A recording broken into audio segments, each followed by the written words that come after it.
all, welcome again. Today we are going to discuss about the proteins. In the last video we have talked about the amino acids, okay? And today we are talking about the proteins. And first of all, today we are discussing in this video about the basic features of the protein, okay? Now, protein name is derived from a Greek word, okay? The protein word is derived from a Greek word and it means holding first place. So what is the literal meaning of the word protein? Protein name is derived from a Greek word which means holding first place, okay? Now this term protein was actually coined by two scientists.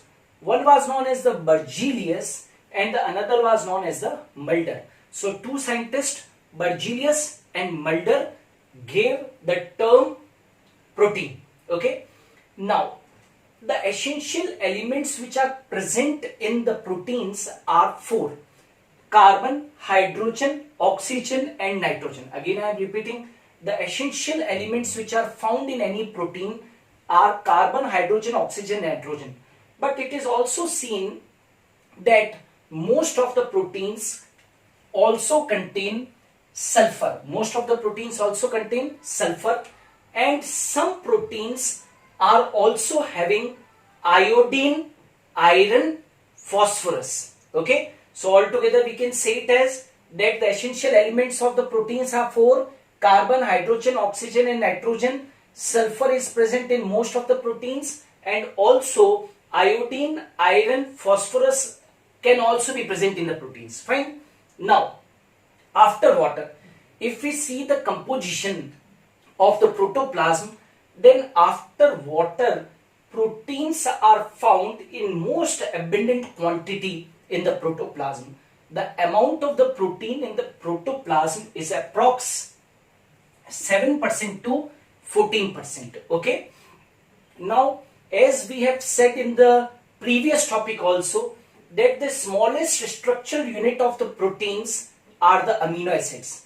Means many amino acids combine together with the help of the peptide bond to form a polypeptide chain, which is also called as the protein chain. It means it is very much clear the smallest structural unit of the protein is the amino acid. Okay. Now proteins are, we can say it as a protein chain is made up of many amino acids. Okay. So we can say that proteins are polymers of amino acid. And this statement that the proteins are the polymers of the amino acid was given by two scientists. One was known as the Fischer and another was known as Hofmeister. Okay. Now there are approximately 300 amino acids known. There are approximately how many amino acids? 300 amino acids are known. But what is the confusion among the students, that they think that there are only 20 amino acids. So one thing, it must be clear very much by this video, that there are approximately 300 amino acids known, right, to exist.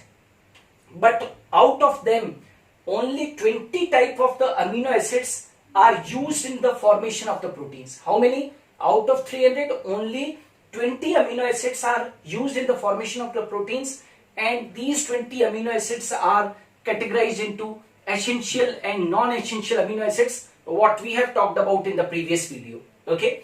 Now, this is the common structure of an amino acid. Okay, of an amino acid.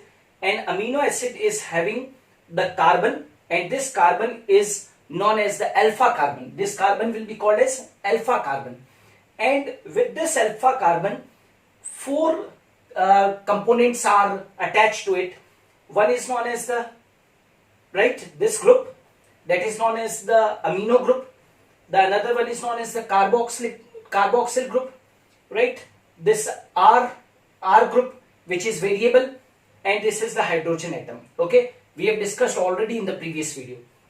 But it is seen that in protoplasm, the free amino acid occur as ions. These amino acids in protoplasm occur as ions, and this is called as what? The Jeter ion. This is called as the Jeter ion, and this is the structure of the Jeter ion. Okay, if you want to see the structure of the deuterium, or if you want to study about the isoelectric point, you can watch my video, that is a part 5. Okay, now out of this 300 amino acids, we know very well that 20 type of amino acids are used in the formation of proteins. So those amino acids which are used up in the formation of the proteins are called as protein amino acids, and rest of the amino acids which are not used in the formation of the protein will be called as what?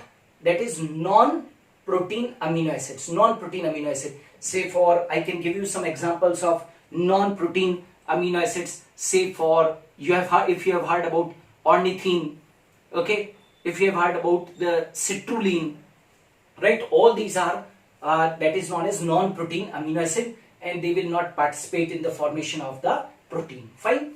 Now the question arises that how the amino acids are joined together to form a protein chain. So amino acids are joined together with the help of the peptide bond, with the help of peptide bond. Okay, and in this formation of the peptide bond, which enzyme is responsible? Peptidyl transferase enzyme. So always remember, peptidyl transferase enzyme. Again I am repeating, peptidyl transferase enzyme catalyzes the synthesis of peptide bond. Again I am repeating, peptidyl transferase enzyme catalyzes the synthesis of peptide bond. Okay, now whenever a peptide bond is formed between two amino acids, say for this is one amino acid and this is another amino acid, fine. So whenever there is formation of a peptide bond between the two amino acids, then during this process what happens? That is dehydration occur. A molecule of water is removed. Say for this is one amino acid, you can see the structure, basic structure of the amino acid. So I have made one amino acid here, right, and this is another amino acid here. This is the amino group, this is the carboxylic group, this is the amino group, this is the carboxylic group. Okay, now we know very well that a peptide bond, you can see the last point, a peptide bond is formed between carboxylic group of one amino acid and amino group of another amino acid. Okay, so a peptide bond is formed between the carboxylic group of one amino acid and amino group of the adjacent amino acid. Okay, so during this what happens? That dehydration synthesis occur. Means formation of the protein is a dehydration synthesis process. Means during this process a molecule of water will be removed. That is known as the dehydration. So if, see here, if that dehydration will occur, OH group of this amino acid and the hydrogen atom of this amino acid when removed, then you can combine together. So see here, what happens? H2N, C, hydrogen atom, R group, C double bond O. Now this is removed. Now NH. So this is a peptide bond. This is particularly, this is what? A peptide bond. And again N, right? Now see here, this is what? Carbon, hydrogen, R group, and C double bond OH. So this is what a peptide bond. Like this we can say that when two amino acids are joined together, right, with the help of the peptide bond, during which dehydration occur, what is formed? A dipeptide is formed. And in the similar manner, many amino acids will be joined together. Okay, so RNA takes part in the synthesis of protein. As we know very well that in molecular biology we study that DNA forms RNA by a process of transcription, and RNA forms protein by a process called translation. So we can say that RNA takes part in the synthesis of protein. RNA takes part in the synthesis of protein. And also proteins are synthesized at special sites known as ribosomes.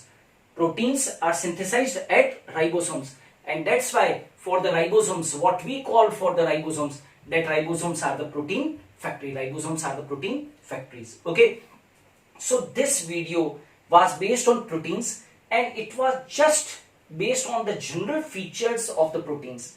In the next video we will be also talking about the different structures of the protein. Say for, if you have heard about primary structure, secondary structure, tertiary structure, and quaternary structure. Okay, and also we will be talking about the different types of the protein, say for simple protein, okay, conjugated protein, etc. Okay, so please wait for the next video. Thanks a lot. I have provided the side of this video at the last, so you can maintain your notes. Thanks a lot.